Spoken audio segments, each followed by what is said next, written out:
Bueno, estamos en Job en el día de hoy, así que si me acompañan a Job 1, del 1 al 5. Dice, hubo en tierra de Uz un varón llamado Job, y era este hombre perfecto y recto, temeroso de Dios y apartado del mal. Y le nacieron 7 hijos y 3 hijas. Su hacienda era 7.000 ovejas, 3.000 camellos, 500 yuntas de bueyes, 500 asnas y muchísimos criados. Y era aquel varón más grande que todos los orientales. E iban sus hijos y hacían banquetes en sus casas, cada uno en su día. Y enviaban a llamar a sus 3 hermanas para que comiesen y bebiesen con ellos. Y acontecía que, habiendo pasado en turno los días del convite, Job enviaba y los santificaba y se levantaba de mañana y ofrecía holocaustos conforme al número de todos ellos. Porque decía Job, quizá habrán pecado mis hijos, han blasfemado contra Dios en sus corazones. De esta manera hacía todos los días.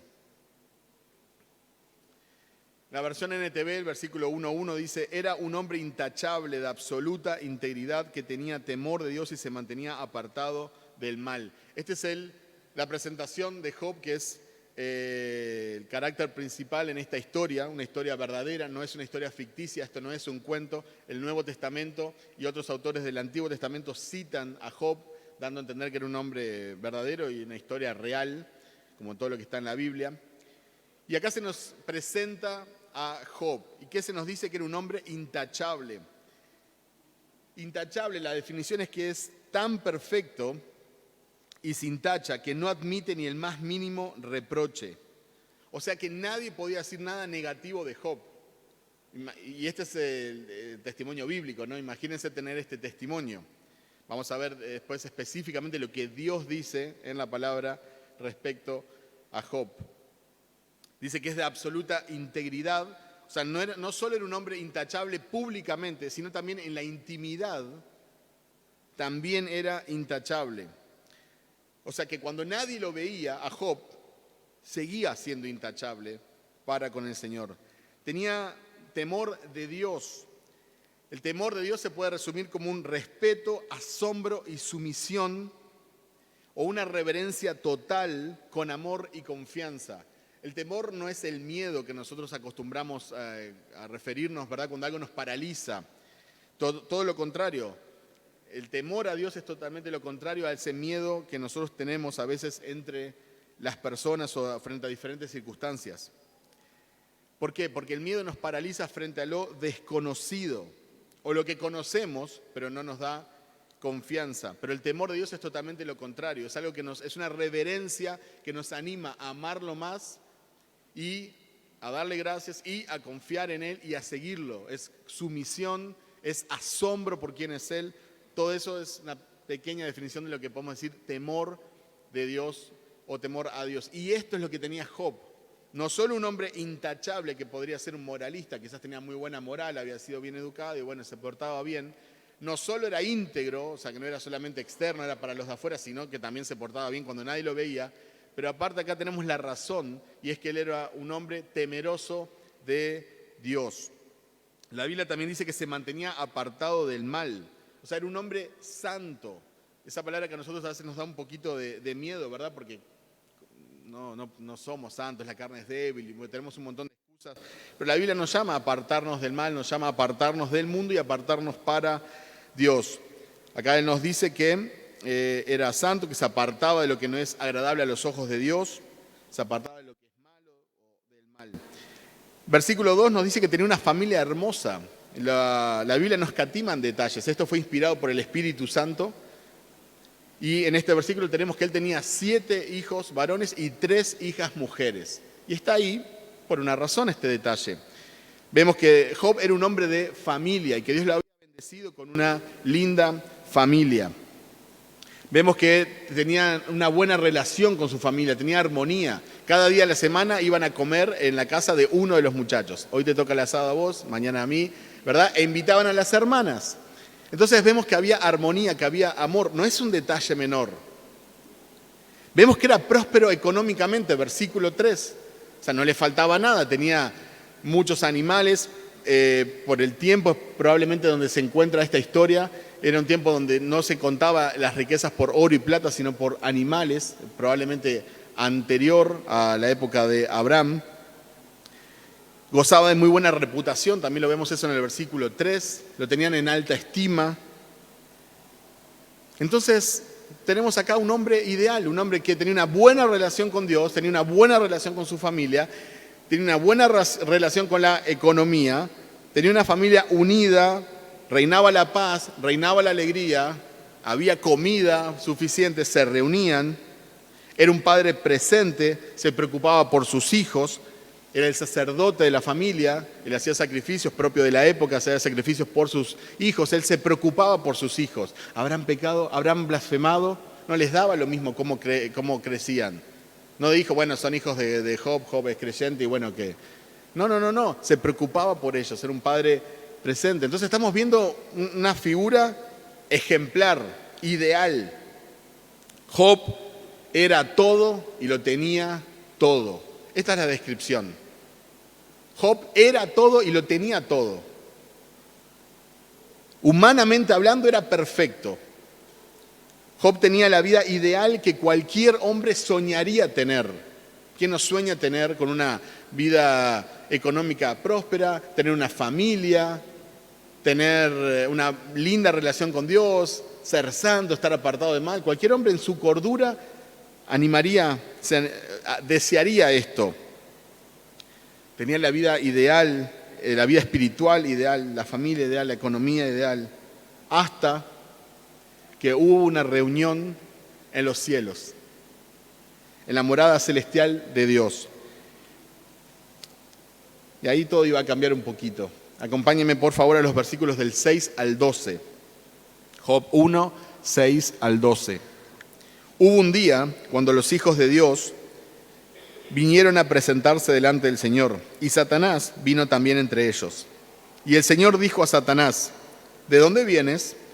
Entonces Satanás respondió al Señor y dijo, de recorrer la tierra y de andar por ella. Y el Señor dijo a Satanás, ¿te has fijado en mi siervo Job? Porque no hay ninguno como él sobre la tierra, hombre intachable y recto, temeroso de Dios y apartado del mal. Respondió Satanás al Señor, ¿acaso teme Job a Dios de balde? ¿No has hecho tú una valla alrededor de él, de su casa y de todo lo que tiene por todos lados? Has bendecido el trabajo de sus manos y sus posesiones has aumentado en la tierra. Pero extiende ahora tu mano y toca todo lo que tiene y verás si no te maldice en tu misma cara. Entonces el Señor dijo a Satanás, he aquí, todo lo que tiene está en tu poder, pero no extiendas tu mano sobre él. Y Satanás salió de la presencia del Señor. Acá tenemos al famoso Job. Digo famoso porque era tanto conocido por Dios como conocido por Satanás. Los ángeles, acá en este texto referidos como los hijos de Dios, en este contexto son los ángeles, se presentan frente a Dios. Y entre ellos aparece Satanás, que en el hebreo es acusador o adversario. No es un nombre propio, en realidad es un adjetivo, es el acusador, el adversario. Esa es la palabra que se utiliza para alguien en un juicio. En un juicio el que va a acusar a otro, esa persona que se levanta, se para y acusa, esa es la palabra que se usa en hebreo, acusador, adversario. Y así como entre Jesús y sus discípulos había un Judas, acá también en esta asamblea de ángeles aparece Satanás. Y Dios le pregunta a Satanás, ¿dónde estabas? Ahora, Dios es omnisciente y Dios lo sabe todo. Hay varias preguntas de Dios en la Biblia. Dios le pregunta también a Adán y Eva, ¿dónde estabas? ¿Qué pasó? Le pregunta a Caín, ¿dónde está tu hermano? Pero Dios es omnisciente, Él sabe la respuesta. Cuando nosotros vemos una pregunta de Dios en la Biblia, es porque Él quiere que nosotros sepamos la respuesta. Porque Dios sabe absolutamente todo. Dios es omnisciente, Dios estaba también en la tierra, Dios sabía dónde estaba Satanás. Satanás le contesta que estaba recorriendo la tierra. Notemos que es Dios quien menciona a Job. Hey, ¿te fijaste en mi siervo Job? Es Dios. Job estaba viviendo una vida tranquila, lo temía, tenía una relación espectacular, hacía sacrificios por él, por sus hijos. Todo lo que ya vimos, todo próspero, todo era color de rosa. Y Dios le dice a Satanás, ¿te fijaste en mi siervo Job? Porque capaz que no se había fijado. Porque Satanás no es omnisciente y Satanás no es omnipresente. Dios no conoce todas las cosas, Satanás no está en todos lados. Obviamente que Dios sabía que Satanás sabía, porque Dios sí sabe todas las cosas. ¿Te fijaste en mi siervo Job? Quizás el primero que habló sobre Job fue Dios porque Satanás no tenía nada que decir de él. Satanás es el acusador y no llegó diciendo, este Job, ¿sabés lo que ahí vio el otro día? Cuando hacía el sacrificio en realidad no tenía nada que decir porque era intachable, tanto en la intimidad como en público. Y es Dios quien trae a colación, ¿te fijaste en mi siervo Job? Versículo 1:8. ¿Te has fijado en mi siervo Job? Miren el testimonio de Dios sobre Job, porque no hay ninguno como él sobre la tierra, hombre intachable y recto, temeroso de Dios y apartado del mal. Este es el testimonio que Dios tiene sobre Job. En otras palabras, no quedan dudas de que de que Job era un hombre íntegro y recto e intachable y temeroso de Dios, porque Dios mismo lo dice, no es que alguien está contando de él. Aunque el escritor del libro, que es anónimo, nos dice, obviamente inspirado por el Espíritu Santo, pero acá vemos las palabras de Dios mismo dando testimonio de Job. Dios lo conocía muy bien a Job, pero lo interesante es que Satanás también lo conocía muy bien a Job. Satanás sabía quién era Job. Y como vuelvo a decir, Satanás no es omnisciente. No es que sabe todas las cosas. Satanás no está en todos lados. Satanás no es omnipotente. No es que Satanás pueda hacer todo. Él es solo un ángel, una criatura, caído, maligno, pero un ángel. En Lucas 19, 13 al 16, hay también una historia que no tiene nada que ver con la historia de Job, pero traigo a colación que los demonios no son omniscientes y no saben todas las cosas. Me pueden acompañar si desean Lucas 19 del 13 al 16. Vamos a volver a Job, así que pueden dejarlo marcado. Lucas 19, 13 al 16. Algunos judíos que andaban expulsando espíritus malignos intentaron invocar sobre los endemoniados el nombre del Señor Jesús. Decían, en el nombre de Jesús, a quien Pablo predica, les ordeno que salgan. Disculpen, me pasa que es como me imagino a la gente echando demonios. Esto lo hacían 7 hijos de un tal Esceva, que era uno de los jefes de los sacerdotes judíos. Un día el espíritu maligno le replicó, conozco a Jesús y sé quién es Pablo, pero ustedes, ¿quiénes son? Y abalanzándose sobre ellos, el hombre que tenía el espíritu maligno los dominó a todos, los maltrató con tanta violencia que huyeron de la casa desnudos y heridos. No voy a profundizar en la historia, es un lindo pasaje para predicar. Pero acá los demonios le dicen, Jesús nosotros conocemos a Jesús. Jesús es el Hijo del Dios Altísimo. Dan testimonio en otros pasajes. Le preguntan, ¿nos has venido a atormentar antes de tiempo? Saben que hay un tiempo donde se les va a acabar. Saben que hay demonios que están encarcelados. Saben que Jesús es el Rey. Saben que Jesús es Señor. Conocen la historia. Tienen miles de años de experiencia rondando por esta tierra. Sabemos quién es Pablo. O sea, Pablo conocemos, sí, Pablo. Tremendo siervo de Dios. Está haciendo estragos en el reino de las tinieblas. Conocemos a Pablo. Pero ustedes, ¿quiénes son? Vulgarmente nosotros diríamos, ¿y vos quién te crees que sos? ¿A quién te comiste? ¿De dónde saliste? Te la das de ínfulas de acá, de espiritual, cazador de demonios. ¿Quién sos vos? Y le dieron su merecido a estos impostores espirituales que creían que por gritar en el nombre de Jesús, ¿verdad? Esa frase es mágica, ¿verdad? Si la decís, ¡ja!, tiemblan los demonios. Y si gritás, más todavía. Los demonios no son omniscientes, tampoco lo es Satanás. Pero Satanás conocía a Job y lo conocía muy bien. Y sabía que Dios lo había prosperado. Sabía que no es que tenía suerte, no es que simplemente se esforzaba, no, sabía que Dios lo había prosperado a Job. Volvamos a Job 1, vamos a leer versículos del 9 al 11. Satanás le respondió al Señor: sí, pero Job tiene una buena razón para temer a Dios. Siempre has puesto un muro de protección alrededor de él, de su casa y de sus propiedades. Has hecho prosperar todo lo que hace. Mirá lo rico que es. Así que extiende tu mano y quítale todo lo que tiene. Ten por seguro que te maldecirá en tu propia cara. Acá hay dos aspectos.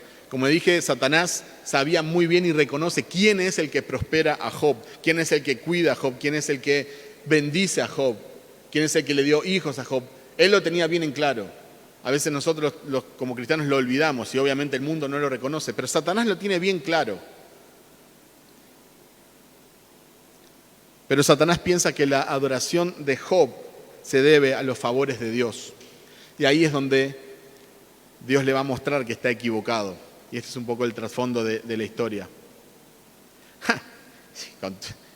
Quítale lo que tiene, vas a ver cómo te maldice en tu propia cara. Como si dijera: Job te adora por todo lo que le das. Claro, con todo lo que tiene, ¿quién no te va a adorar? Con todo lo que tiene, obvio que te va a adorar. Pero sacale todo, vas a ver cómo en tu cara te maldice. Cortarle la tarjeta de crédito, vas a ver cómo se va de vos. Satanás acusa a Job de amar a Dios por lo que Dios le da y no por quién es Dios. Satanás no solo estaba tratando a Job de mentiroso o de interesado, sino que estaba tratando a Dios como si Dios fuera un Papá Noel. Y los niños te aman porque vos les traes regalos y entonces estás como un genio de la lámpara. Le das lo que quieren y obviamente que todos están pendientes de vos. No solo era un ataque sobre Job, era un ataque sobre Dios mismo. La gente te ama porque vos les das cosas. Cortarle la canilla de bendiciones y vas a ver cómo te maldicen en la cara. Como diciendo: no sos suficiente. No sos suficientemente digno. No es en tu naturaleza, es en lo que vos das, es en tus bendiciones. Es una acusación fuerte. Cuando Satanás tentó a Jesús, le ofreció todos los reinos de este mundo a cambio de su adoración. En la tentación en el desierto. Todo lo que ves, todo, te doy todo, si postrado me adorares. Pero sabemos obviamente cuál fue la respuesta de Jesús. Dios le responde a Satanás: muy bien, podés probarlo, dijo el Señor a Satanás, haz lo que quieras con todo lo que posee, pero no le hagas ningún daño físico. Eso lo acabo de leer, versículo 12 de la versión NTV. Es interesante que Dios le da permiso a Satanás para tocar todo lo que Job tiene.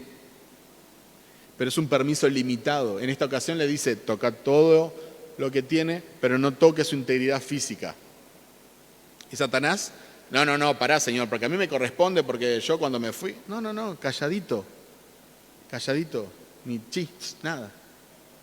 Podés hacer esto y esto no puedes hacer. ¿Ok? ¿Sí? Tú mandas, tranquila.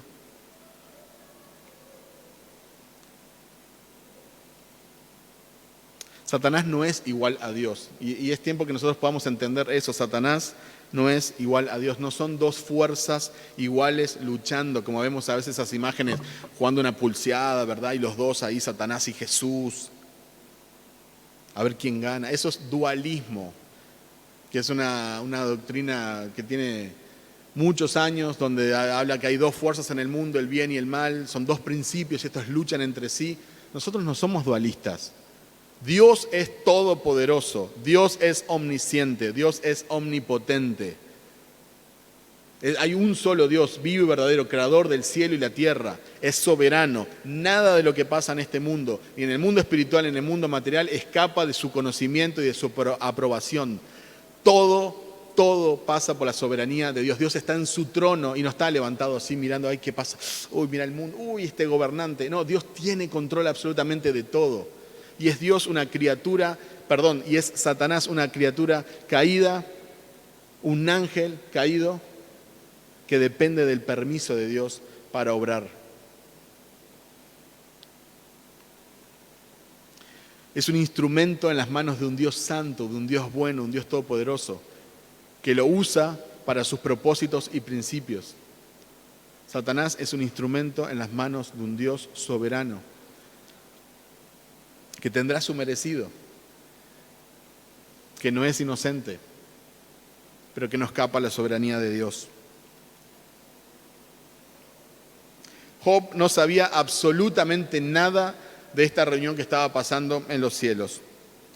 No sabía nada de esta conversación, ni se imaginaba de todo lo que iba a venir en su vida. Nada. Llegamos a Job 1 del 13 al 20. Y aconteció que un día en que los hijos y las hijas de Job estaban comiendo y bebiendo en la casa del hermano mayor, vino un mensajero a Job y le dijo: los bueyes estaban arando y las asnas paciendo junto a ellos, y los sabeos atacaron y se los llevaron. También mataron a los criados a filo de espada. Solo yo escapé para contárselo a usted. Mientras estaba hablando, vino otro y dijo: fuego de Dios cayó del cielo y quemó las ovejas y a los criados y los consumió. Solo yo escapé para contárselo a usted. Mientras estaba hablando, vino otro y dijo: los caldeos formaron 3 cuadrillas, se lanzaron sobre los camellos y se los llevaron y mataron a los criados a filo de espada. Solo yo escapé para contárselo a usted. Mientras estaba hablando, vino otro y dijo: sus hijos. Me imagino a Job en ese momento. Sus hijos y sus hijas estaban comiendo y bebiendo vino en la casa del hermano mayor. Y entonces vino un gran viento del otro lado del desierto y azotó las 4 esquinas de la casa, y ésta cayó sobre los jóvenes y murieron. Solo yo escapé para contárselo a usted. Y aunque hubiera venido otra persona más con otra mala noticia, yo creo que ya no tenía sentido. Job acababa de perder en un instante todos sus bienes materiales, que creo que poco le importaban. Job perdió lo más querido, perdió a sus hijos, sus 10 hijos que estaban comiendo juntos por esta catástrofe natural. Sabemos que estaba Satanás detrás. Perdió a sus hijos. De un momento al otro, su mundo ideal, su vida perfecta, colapsó. Se derrumbó. No más riqueza, no más familia, no más momentos juntos, no más felicidad, no más comida, no más alegría. En este punto creo que poco importaban las ovejas, los bueyes. Acaba de perder a sus hijos. Solo una persona que pasó por esto creo que puede entender la magnitud de este dolor, ¿verdad? Pero podemos tratar de imaginarnos, ¿no?, el dolor de una persona. Esto es una persona real, no es un cuento de hadas, es una persona real.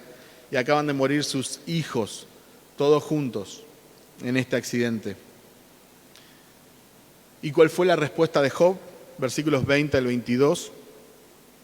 Entonces Job se levantó, rasgó su manto, se rasuró la cabeza y postrándose en tierra, adoró. Y dijo: desnudo salí del vientre de mi madre y desnudo volveré allá. El Señor dio y el Señor quitó. Bendito sea el nombre del Señor. En todo esto Job no pecó ni culpó a Dios. Ahora, vamos a hacer una pequeña pausa. Tenemos que ser honestos con este pasaje, tenemos que ser honestos, no podemos leerlo así rápido, ¿no? Vimos lo que acaba de pasar, nos tratamos de imaginar el dolor, había perdido todo lo que tenía, era una noticia mala tras otra, pero lo peor, acaba de perder a sus hijos. Y dice el versículo 20, Job adoró a Dios. ¿Qué? Job adoró a Dios. ¿Qué? Seamos honestos. ¿Qué es adoración? ¿Qué es adoración? ¿Qué hizo Job? Job adoró a Dios. Job escuchó cada mensaje de cada pérdida con tranquilidad. Por lo menos la Biblia no nos dice absolutamente nada de ninguna respuesta de él. Obviamente fue una tras del otro, o sea, estaría en shock. Pero cuando le dieron la noticia de la muerte de sus hijos, se deshizo y mostró todos los signos de lamento que encontramos, por ejemplo, en esta cultura oriental, que encontramos en la Biblia. Rasgó su manto, se rasuró la cabeza, se postró en tierra, se lamentó. Un dolor profundo, indescriptible. Era un hombre que disfrutaba de su familia. No era un hombre que estaba tomando todo el día afuera, que iba a visitar una vez cada tanto. No, era un hombre presente, un padre, un esposo que disfrutaba de su familia, que disfrutaba de sus hijos, que comían juntos, que tomaban juntos, que charlaban juntos, que bailaban juntos, que disfrutaban la vida. Y todo eso apartándose del mal, temeroso a Dios, intercediendo por ellos, intachable. Y en la intimidad también, cuando estaba solo, tampoco. No era una doble cara. Y adoró a Dios. ¿Qué es adoración? Se puso a cantar. Y hay una noticia que mueren sus hijos, se puso, vamos a cantar con la música. Yes, sí, Señor, tú sabes, Señor. Odio esa canción, por eso la repito siempre. Se puso a hacer una coreografía. Has cambiado mi lamento en baile. ¡Woo! ¿Se puso a bailar? No. Se puso a reprender en el nombre de Jesús. No, cancelo. No. Arrebato a Satanás. No, pero soy honesto, estamos viendo una historia real en la Biblia. Dice que adoró a Dios. ¿Qué es adoración? ¿Qué hizo Job? ¿Qué pasó por dentro de él? ¿Qué pasó externamente? ¿Qué es adoración? Se puso a declarar y a decretar. No. Decreto que van a volver el doble de bueyes.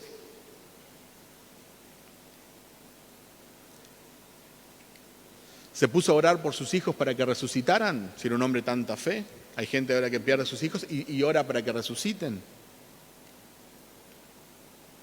La Biblia dice que Job adoró. Mi pregunta es, ¿se imaginan cuánto le dolió esta adoración a Job? Sea lo que sea, vamos a profundizar qué es adoración, pero sea lo que sea, ¿ustedes se imaginan cuánto le dolió a Job esta adoración? Es fácil decir cuando obviamente, no sé, si tenés la posibilidad de trabajar, de esforzarte y ves el fruto de tu trabajo y compras una casa nueva, o compras el auto, cambias algo, haces unas vacaciones, buenísimo, son cosas buenas. Pero es fácil decir, bueno, Dios proveyó, Dios provee. Tenemos este local, Dios proveyó en el medio de la pandemia, qué lindo, gloria a Dios, Dios provee. Y es verdad, Dios provee. Pero si viene un tornado, te destruye todo, un fuego, incendian, decir, Dios provee. ¿Cuánto le dolió esta adoración a Job? O mejor dicho, ¿con cuánto dolor adoró? ¿Con cuánto dolor adoró? ¿Qué significa adorar en un momento así? ¿Qué haces? ¿Orás? ¿Cantás? ¿Levantás las manos? ¿Das testimonio de la fidelidad de Dios? ¿Qué es adorar en un momento así? Vemos que solo se postró en tierra en señal de reverencia y reconoció que el Señor tiene derecho.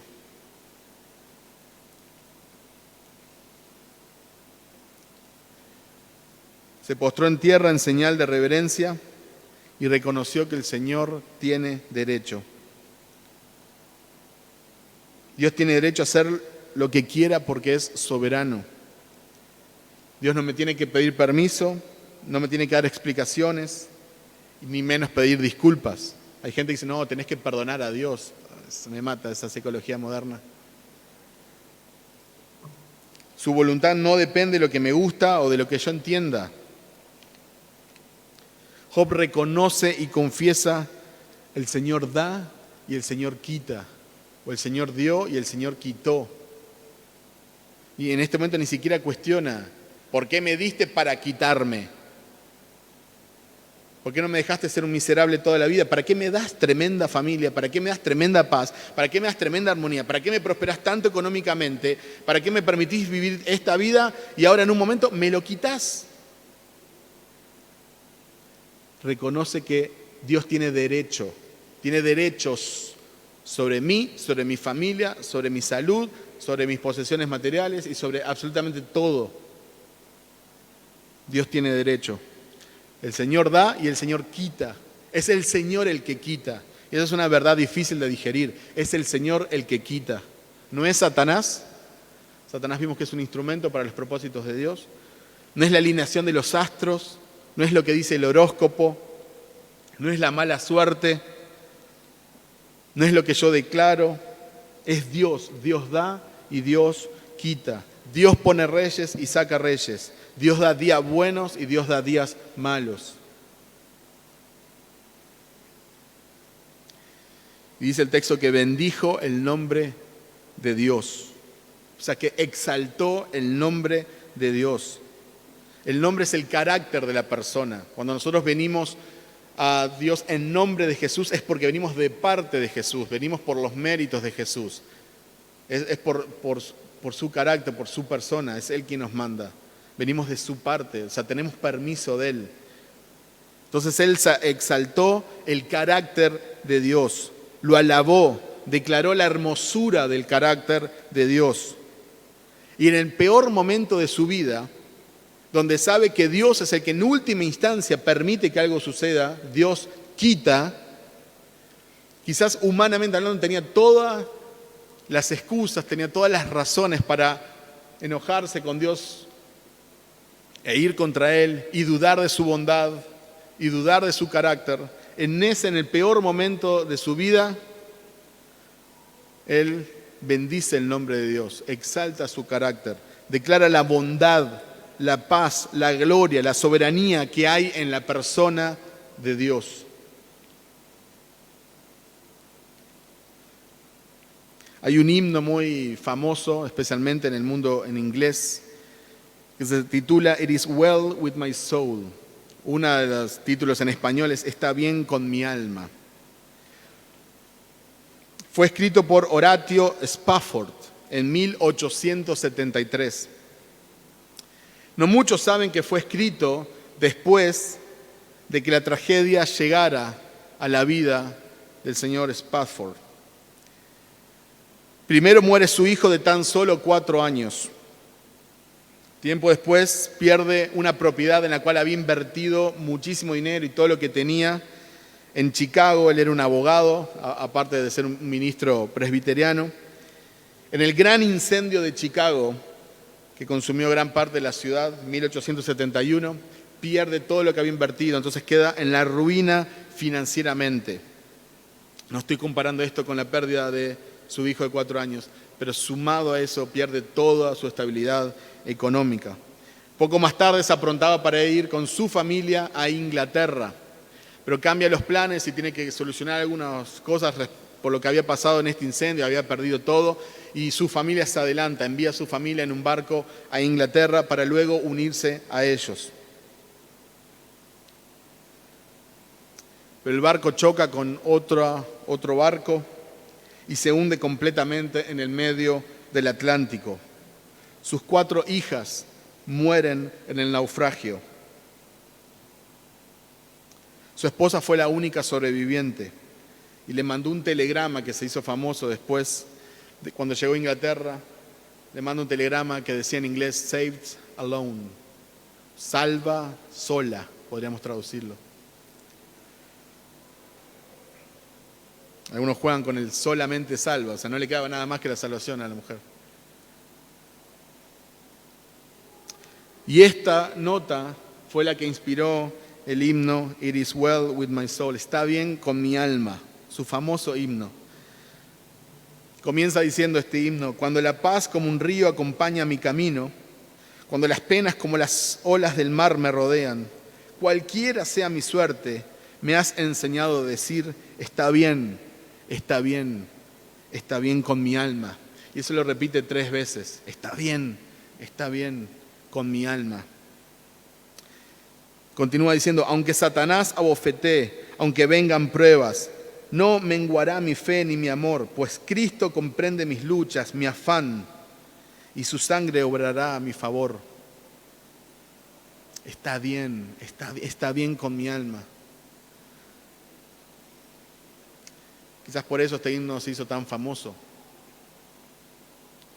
Es una historia muy similar a la de Job y es mucho más cercana a nuestros días. Acompáñenme a Job 2 del 1 al 6.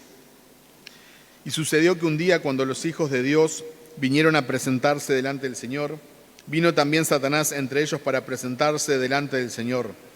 Y el Señor dijo a Satanás, ¿de dónde vienes? Entonces Satanás respondió al Señor y dijo, de recorrer la tierra y de andar por ella. Y el Señor dijo a Satanás, ¿te has fijado en mi siervo Job? Porque no hay otro como él sobre la tierra, hombre intachable, recto, temeroso de Dios y apartado del mal. Y él todavía conserva su integridad, aunque tú me incitaste contra él para que lo arruinara sin causa. Respondió Satanás al Señor y dijo, piel por piel, si todo lo que el hombre tiene dará por su vida. Sin embargo, extiende ahora tu mano y toca su hueso y su carne, y verás si no te maldice en tu misma cara. Y el Señor dijo a Satanás, he aquí, él está en tu mano, pero guarda su vida.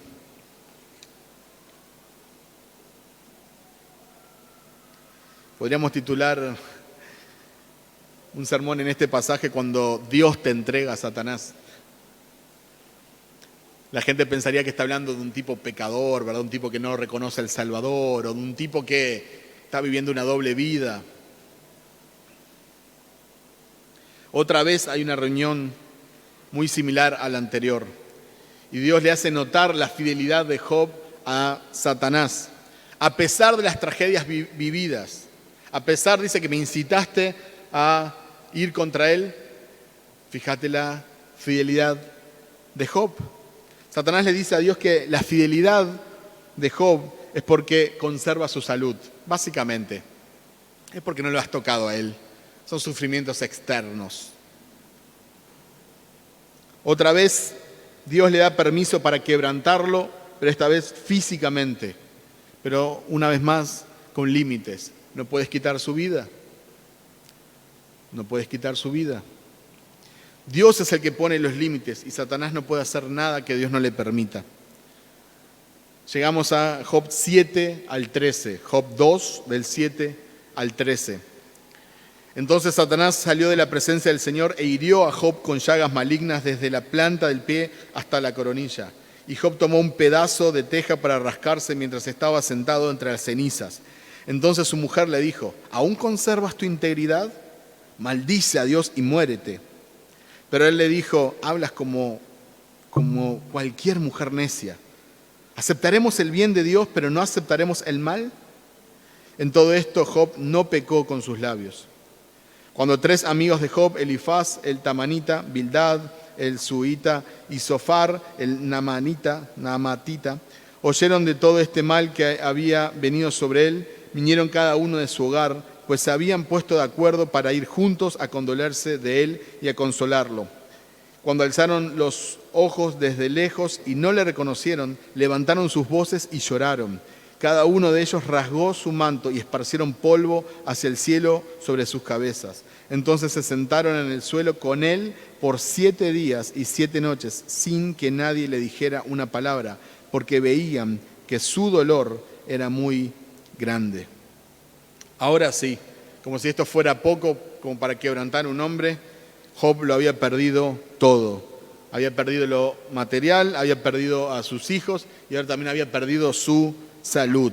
Lo único que le quedaba era una esposa y no era muy sabia.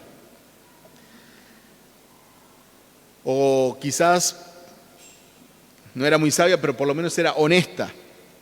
¿Para qué seguir viviendo? ¿Para qué seguir viviendo, Job? Quizás en la mentalidad de ella, no quiero juzgarla, ¿no? Hay que ponerse en el lugar de una mujer, una esposa, también perdió a sus hijos, su esposo está enfermo, ¿no? Pero, ¿para qué seguir viviendo? Probablemente en su cabeza estaba también, Dios te abandonó. Mira, Dios, mira cómo Dios te trata. No sos del agrado de Dios, no No sos acepto delante de Dios. Ya está, te quitó su bendición, te quitó tu mano. Ya está, mirá. Hasta la salud perdiste. Esto tiene que venir de Dios. Sus amigos, una de las cosas que después van a tratar de consolarlo, van a decir, algo habrás hecho. Algo habrás hecho, porque mira cómo te va mal en la vida. Algo habrás hecho. Porque ¿qué es lo que está detrás? Es el evangelio de la prosperidad, ¿verdad? Sos hijo de Dios, todo te tiene que ir bien. ¿Cómo un hijo del rey le va a pasar algo malo? Pasa que en esas iglesias no está Job, no tienen este libro. No tienen Jesús, no tienen Pedro, no tienen Pablo. Porque la Biblia es un continuo testimonio de la gracia de Dios en medio de circunstancias adversas. Y eso lo podemos ver específicamente en la persona de Jesucristo, de quien voy a hacer una referencia al final. ¿Para qué seguir viviendo, Job? Maldice a Dios y termina con esto. Ya está, te morís. ¿No es esto lo que piensa la gente hoy en día cuando está agobiada de problemas? Está sufriendo mucho, eutanasia. Entonces, y peor si es viejito, a matar, eutanasia, ¿no? Eutanasia, eutanos, buena muerte, ¿no? A sacar el problema de arriba. ¿No es eso lo que hacemos con los bebés? Viene la economía, está complicada, vamos a matarlo. ¿Para qué seguir viviendo? ¿Para qué seguir viviendo? Porque nadie en su sano juicio va a dudar de que un bebé es una vida, ¿verdad? Pero vamos a matarlo, total. Hay gente que se suicida, ¿no? ¿Para qué seguir viviendo? Y así podríamos seguir, ¿verdad? La respuesta de Job es una pregunta retórica. Es una pregunta que se contesta sola. Es una pregunta que no necesita respuesta. Es una pregunta cuya respuesta es obvia. ¿Cómo puedo aceptar lo bueno de Dios y no lo malo? Me imagino a su esposa cuando escuchó eso. ¿Cómo puedo aceptar lo bueno de Dios y no lo malo? Y no es que Dios tenga algo malo, Dios es bondad. Su esencia es bondad, Él es santo, se ha apartado del mal. Él no puede hacer nada ni con motivos malos, ni puede hacer nada malo. Pero lo malo de Dios son nuestras circunstancias, es lo que tiene un gusto amargo en nuestra boca, es lo que no nos gusta o no entendemos, o lo que no queremos porque queremos algo diferente. Entonces Job dice, voy a aceptar solo las cosas que me gustan de Dios, pero no voy a aceptar las cosas que no me gustan. ¿Cómo puedo yo ponerme en juez y decir, esto es bueno para mí y esto no es bueno para mí? ¿Cómo puedo aceptar lo que entiendo, pero descartar aquello que mi mente finita no logra entender? ¿Cómo puedo constituirme juez y decidir qué es lo mejor para mí? ¿Cómo le voy a decir a Dios lo que tiene que hacer y dejar de hacer? Job reconoce y honra la soberanía de Dios. Dios sabe, Dios es bueno y Dios puede. Esa es la verdad cuando conocemos quién es Dios. Dios sabe, Dios es bueno y Dios puede. Dios sabe lo que es mejor para mi alma. No, yo no sé lo que es mejor para mí. Si yo fuera el dueño de mi vida y todo se hiciera como yo quiero, no estaría acá. Dios sabe lo que es mejor para mi alma. Dios quiere lo mejor para mi alma, porque Él es bueno. Dios quiere lo mejor para mi alma. Y Dios puede darme lo que es mejor para mi alma, porque Él es todopoderoso. Entonces Él no solo sabe lo que es mejor, no solo que Él quiere lo que es mejor, sino también que Él tiene la capacidad de hacerlo. Yo solo tengo que confiar en su sabiduría y en su bondad y en su poder. Llegan los amigos.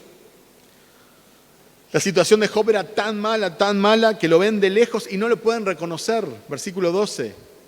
No pueden reconocer que eso era Job. ¿Cómo se veía? ¿Cómo serían sus llagas, sus úlceras? Estaba irreconocible. No es que tenía unas marquitas, no es que estaba un poco deprimido, no es que tenía un poco de fiebre. Estaba hecho pedazos, literalmente. Y llegan y no lo reconocen.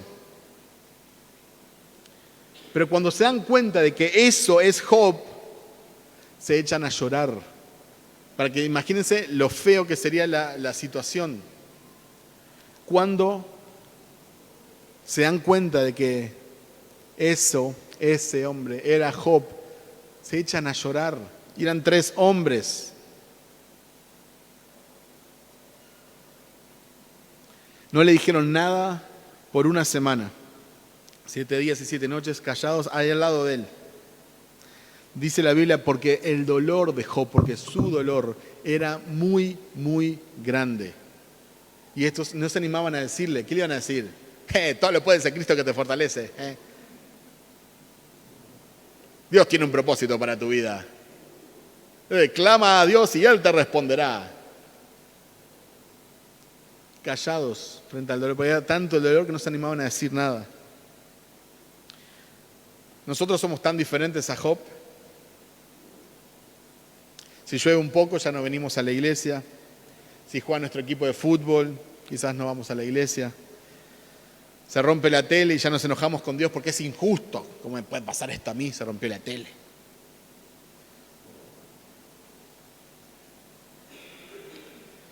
Tenemos que recordar lo que dice Romanos 8:28, que a los que aman a Dios todas las cosas le ayudan a bien.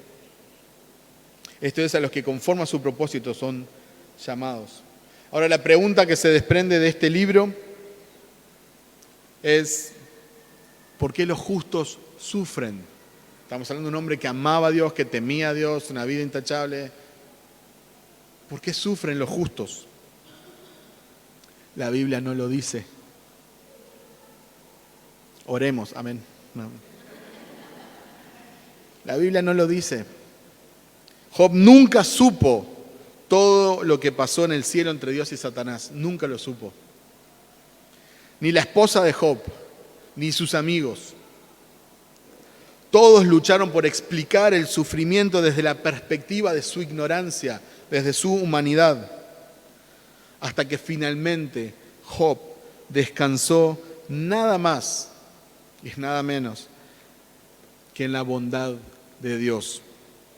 Rindió a Dios una adoración con mucho dolor y descansó en la esperanza de su redención. Acompáñenme a Job 19, 25 al 27. Yo sé que mi Redentor vive. Fíjense qué frase. Yo sé que mi Redentor vive y al fin o al final se levantará sobre el polvo.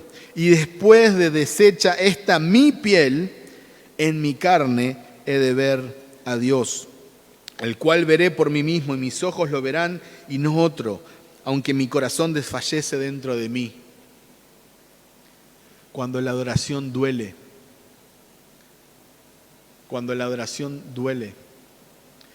mi corazón desfallece dentro de mí. No es que él estaba ahora un poquito más animado, vinieron los amigos y bueno, había empezado a comprar un par de animales. No, mi corazón desfallece, seguía sufriendo, pero su confianza estaba en el Redentor. Mi Redentor vive. Dice, y aunque mi carne, aunque mi piel sea destrozada, aunque este cuerpo se destruya, yo sé que algún día, estoy parafraseando, otro día, en otro momento, resucitaré. Esa es mi esperanza. Dios hará nueva todas las cosas. Hay una esperanza de resurrección, hay una esperanza de vida eterna, hay una esperanza de redención. Había alguien que había pagado un precio por Job, un redentor, un salvador, y él confiaba en él. Cuando no hay explicaciones racionales, ni siquiera teológicas, para el desastre y el dolor, confía en la bondad de Dios. Poné tu fe en el Redentor. La gran realidad del libro es el misterio inescrutable del sufrimiento de los inocentes. Hay veces que sufrimos por nuestro propio pecado y malas decisiones. Hay veces que sufrimos por el pecado ajeno y son otros los que nos hacen sufrir. A veces sufrimos a causa de la disciplina de Dios.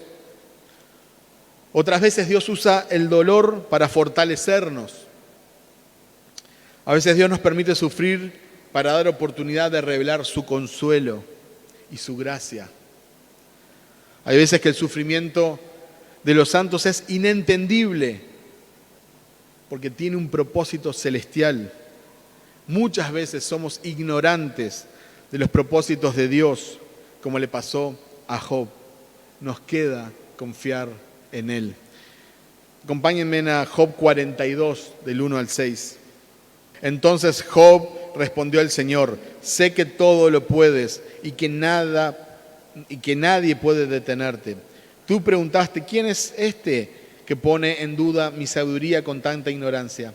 Soy yo, y hablaba de cosas sobre las que no sabía nada, cosas demasiado maravillosas para mí. Tú dijiste: escucha y yo hablaré. Tengo algunas preguntas para ti y tendrás que contestarlas. Hasta ahora solo había oído de ti, pero ahora te veo con mis propios ojos. Me retracto de todo lo que dije y me siento en polvo y ceniza en señal de arrepentimiento. Fíjense este momento y esta famosa frase: antes de oídas te conocía. Temía a un Dios, pero la información que tenía era: sí, Dios es bueno, Dios es el creador, Dios consuela, el redentor, pero ahora te veo cara a cara. Ahora mis ojos te ven. En otras palabras, ahora te conozco profundamente. Ahora te veo mucho mejor que antes. Dios reveló su carácter a Job solo después de probarlo, solo después de hacerlo sufrir. Job conoció como nunca antes había conocido a Dios solo después de sufrir profundamente. El domingo pasado hablábamos de Moisés cuando Moisés le dice: Dios, te ruego que muestres tu gloria. Si vas a orar, te ruego, Dios, que muestres tu gloria. Tenés que saber que Dios va a pasar tu carácter por el fuego de la prueba. Y Dios no te va a pedir permiso para orar en tu vida, como no le pidió a Job. Dios está más interesado en tu corazón que en tu bienestar. Dios quiere tu adoración más profunda. Dios no quiere una relación superficial con sus hijos. Dios es exaltado cuando la adoración duele, porque esa es la adoración incondicional que a Él le agrada. Cuando la adoración duele, confía en la bondad de Dios y sigue adorando a Cristo. Ahora, no puedo terminar este mensaje sin mencionar que Dios sabe lo que es sufrir. Mateo 26, 38 al 39. Entonces les dijo: mi alma está muy afligida hasta el punto de la muerte. Quedaos aquí y velad conmigo. Yendo un poco adelante, se postró sobre su rostro, orando y diciendo: Padre mío, si es posible, pasa de mí esta copa, pero no sea yo como quiero, sino como tú. Versículos más adelante, Mateo 27, 46.